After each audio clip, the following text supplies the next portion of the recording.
Hello दोस्तों, knowledge corner में आपका स्वागत है। तो लेकर आ चुके हैं एक नए गवर्नमेंट जॉब की अपडेट जो सीधे निकल के आ रही है Delhi subordinate services selection board की तरफ से।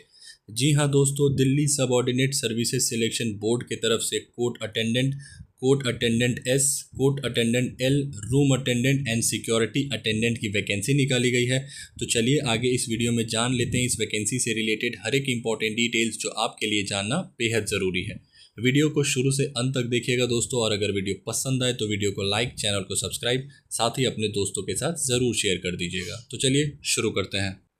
तो सबसे पहले जान लेते हैं इसकी इंपॉर्टेंट डेट्स के बारे में। यहाँ पर आप देख सकते हैं इसका ऑनलाइन एप्लीकेशन 26 अगस्त 2025 से शुरू होने वाला है। आखिरी डेट देख सकते हैं 24 सितंबर 2025 का दिया गया है। फ़ी पेमेंट का भी आखिरी डेट 24 सितंबर 2025 तक का दिया गया है दोस्तों। अगर एप्लीकेशन फ़ी की अगर बात कर ले दोस्तों तो देख सकते हैं SC ST PWBD women candidate के लिए ₹1 भी चार्ज नहीं किया जाएगा। बाकी OBC EWS एंड अनरिजर्व वालों के लिए ₹100 चार्ज किया जाएगा।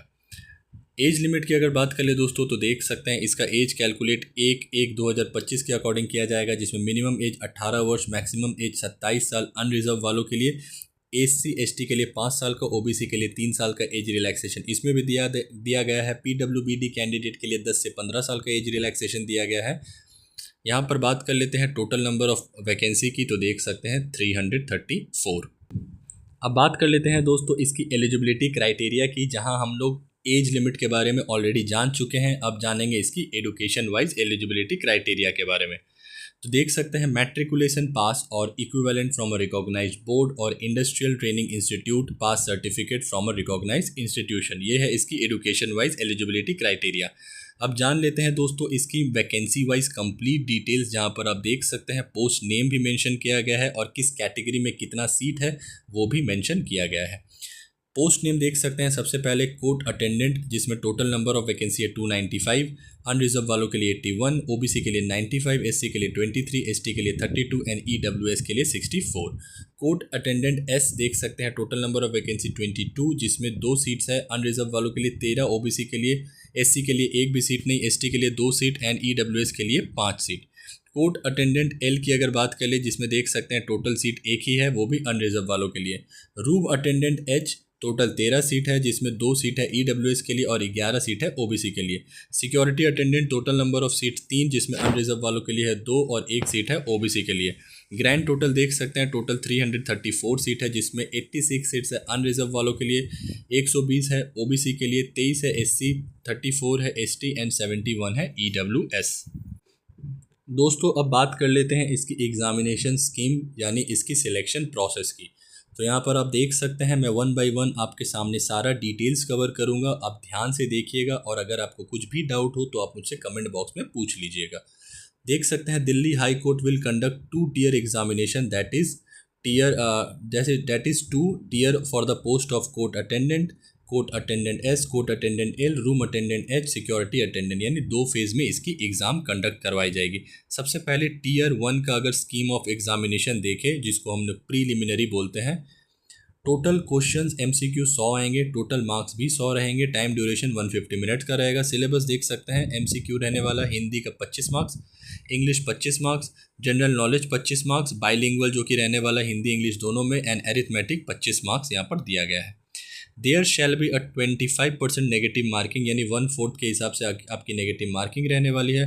The qualifying marks for the objective test shall be as under, unreserve वालों के लिए 50 marks, SC ST OBC NCL EWS PH ESM के लिए 45 marks, 45% out of 100 marks. Such number of candidates who qualify in the written test shall be required to appear in the interview subject to the condition that the candidate to be shortlisted। ये थोड़ा details दिया गया है। Tier 2 की अगर बात कर ले, देख सकते हैं जो कि इंटरव्यू बेस्ड होने वाला है, टोटल मार्क्स 15 रहेगा। Interview there will be no minimum qualifying marks in the interview. यहाँ पर देख सकते हैं दोस्तों कुछ डिटेल्स और मेंशन किया गया है। Preference will be given to those who have the specialised experience knowledge in cooking, carpentry, electrician job, driving with a valid driving license, etc. There shall be no rounding of marks at any stage of the examination. The final select merit list will be prepared by adding the marks secured by candidates in Tier 1 examination and interview. No request for rechecking and re-evaluation of paper would be entertained as the same is not provided for in the recruitment rules. कुछ details और दिए गए हैं दोस्तों, यहाँ पर आप देख सकते हैं। Minimum qualifying marks for tier 1 MCQ for general category 50%, SC ST OBC EWS PH ESM 45%।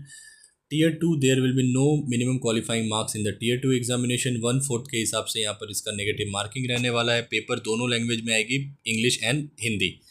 DSSB यहाँ पर देख सकते हैं मेंशन किया गया है। DSSB shall be responsible for conducting tier 1 and shall forward the list of short listed candidate to Delhi high court for conducting tier 2 interview. Final merit list shall be prepared by the Delhi High Court on the basis of marks obtained in MCQ test and interview। तो ये रही दोस्तों इस vacancy से related हर एक important details जो आपके लिए जानना बेहद ज़रूरी था। जो भी इसकी ऑफिशियल नोटिफिकेशन में इंपॉर्टेंट डिटेल्स दी गई थी वो सारी मैंने 1 बाय 1 आपके सामने कवर किया है। फिर भी अगर आपको कोई फर्दर डाउट हो तो मुझसे कमेंट बॉक्स में पूछ सकते हैं, या डिस्क्रिप्शन में मैं आपको इसका लिंक प्रोवाइड कर दूंगा, वहाँ से भी जाके गो थ्रू कर सकते हैं। यहाँ स्क्रीन में आपको इसकी ऑफिशियल वेबसाइट भी दिख रही होगी दोस्तों, अगर आप चाहें तो इस वेबसाइट पर जाके भी खुद चेक कर सकते हैं। नॉलेज कॉर्नर की तरफ से अगर आपको ये इन्फॉर्मेशन पसंद आई होगी दोस्तों तो वीडियो को लाइक, चैनल को सब्सक्राइब, साथ ही अपने दोस्तों के साथ ज़रूर शेयर करें। मिलते हैं एक नई गवर्नमेंट जॉब की अपडेट के साथ, तब तक के लिए अपना ख्याल रखें। जय हिंद।